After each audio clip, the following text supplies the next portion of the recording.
Hi everyone, I'm going to go over the instructions for completing the evaluation outline for the second essay of the semester. So let's take a look. Okay, so the outline assignment you can see from the form on the attached document is divided into 3 parts.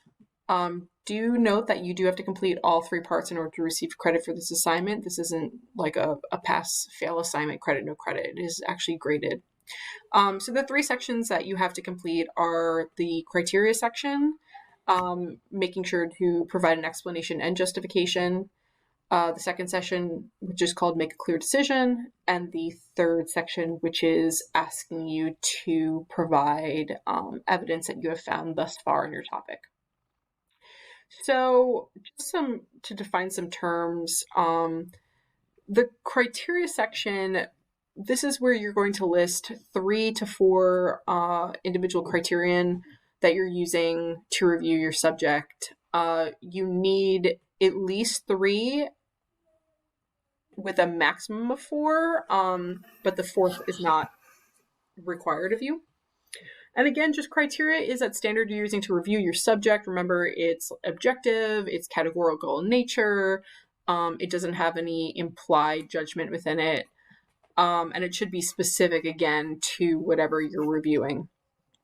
The explanation section, this is where you're literally being asked to explain the criterion you're using. So like just simply what does it mean? So for here, we're looking at maybe like 1 to 2 sentences, maybe if you have a criterion that's like very like niche or specific to your subject that maybe not a lot of people know about, maybe a little bit more explanation. But in general, it's, you're like, it might be cost and you're like, how much does this cost? That's fine.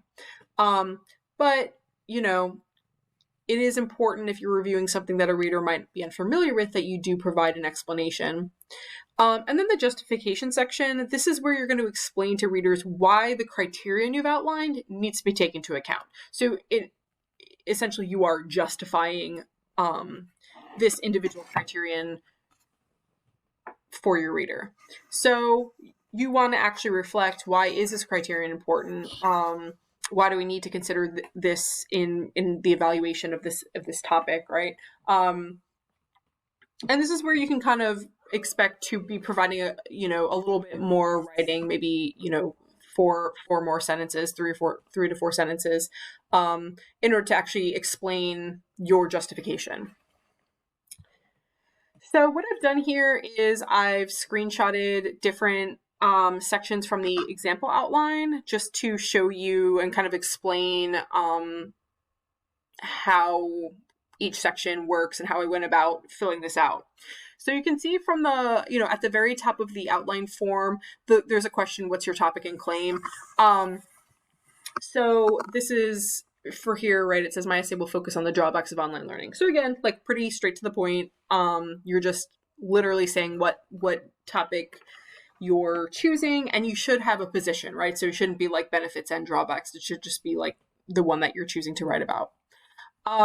Here, the next section says my essay will focus on the drawbacks of online learning. Right after that, it says, who's your intended audience?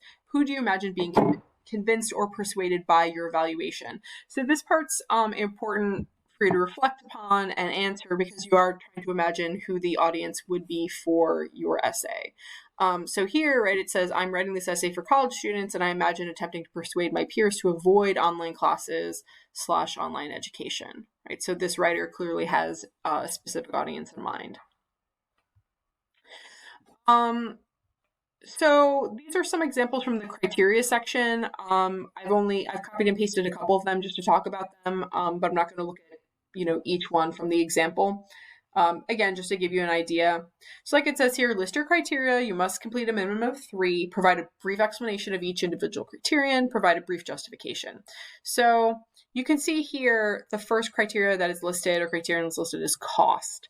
So the topic, remember, is drawbacks of online learning. The explanations. This is where I am explaining what I mean by my criterion, right? So it says, by this, I mean the cost associated with online learning ranging from fees to necessary hardware. Okay, justification. So this is where I answer why one would have to take cost into consideration when evaluating online learning. So I'm saying, as everyone knows, college is costly. Many Americans have significant student loan debt that they will never be able to repay. Therefore, taking the cost of online courses into account is essential because they could potentially end up costing students more than expected. Okay. Same. I have a dog barking so loudly. Same here.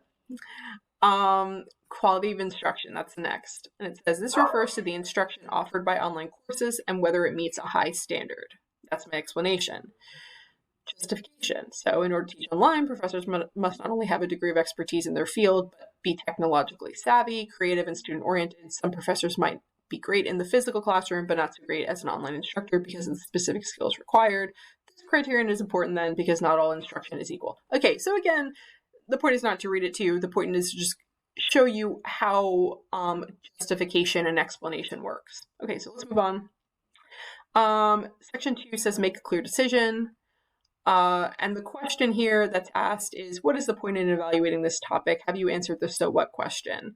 And this is a harder question to answer, and that's fine. Take your time. You might want to think about it, and it might change, right? Like, so maybe this is what you're saying now, but it might change as you continue in this project.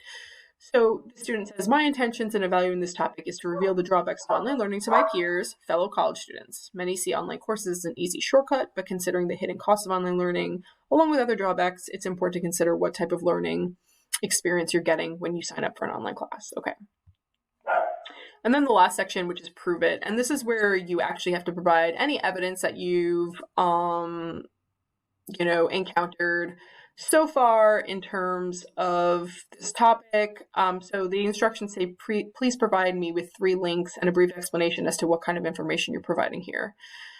So there's a little narrative right here. So it says, right now I'm trying to find sources to support the criteria I've selected. I've had the most luck with sources that speak to learner engagement, online learning. I'm using a mix of scholarly articles from popular but credible media outlets who regularly publish on this topic. And then this student has provided 4 sources. So this is 4 sources that they've found so far that are going to help them write this essay. And that is it. So again, this is just to give you sort of a general idea of what this outline is requiring you to do. And the whole idea, right, of course, is to have you select your topic, select the position, get you to think about audience, and to start working on your criteria. And then I will be giving you feedback to help you either further craft your criteria, or maybe edit them down a little bit, or redirect you in a more productive direction. And that's it.